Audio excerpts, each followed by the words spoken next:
ஆவடி மாநகராட்சி தூய்மை பணியாளர்களுக்கு வழங்கப்பட்ட உணவில் பல்லி இருந்த விவகாரத்தில் வழக்கு பதியப்பட்டிருக்கிறது.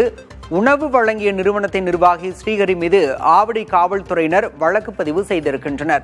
நேற்றைய தினம் தூய்மை பணியாளர்களுக்கு வழங்கப்பட்ட உணவில் பல்லி இருந்த நிலையில் அதனை சாப்பிட்ட 100க்கும் மேற்பட்டோருக்கு வாந்தி உள்ளிட்ட உடல் உபாதைகள் ஏற்பட்டன. இதனால் 100க்கும் மேற்பட்டோர் மருத்துவமனையில் அனுமதிக்கப்பட்டு சிகிச்சை பெற்ற நிலையில் தற்போது இந்த விவகாரத்தில் உணவு நிறுவனத்தின் நிர்வாகி மீது வழக்கு பதிவு செய்யப்பட்டிருக்கிறது.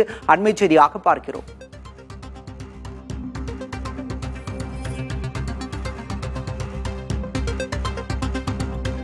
ஆவடி மாநகராட்சி தூய்மை பணியாளர்களுக்கு வழங்கப்பட்ட உணவில் பல்லி கிடந்த விவகாரத்தில் தற்போது உணவு தயாரிப்பு கூடத்தில் அதிகாரிகள் சோதனையில் ஈடுபட்டிருக்கின்றனர். அத்தோடு உணவு வழங்கிய நிர்வாகத்தின் நிர்வாகி மீது வழக்கு பதியப்பட்டிருக்கிறது.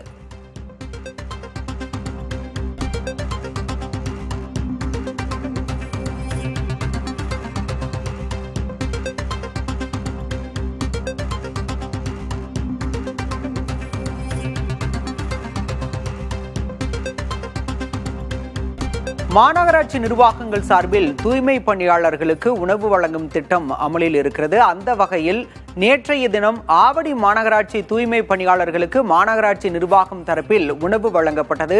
அப்படி உணவு வழங்கப்பட்டதில் உணவில் கிடந்த பல்லியால் தூய்மை பணியாளர்களுக்கு உடல் உபாதைகள் ஏற்பட்டன. இதனால் பாதிக்கப்பட்ட 100க்கும் மேற்பட்டோர் மருத்துவமனையில் சிகிச்சை பெற்ற நிலையில் தற்போது இந்த விவகாரத்தில் உணவு வழங்கிய நிர்வாகத்தின் நிர்வாகி மீது வழக்கு பதியப்பட்டிருக்கிறது.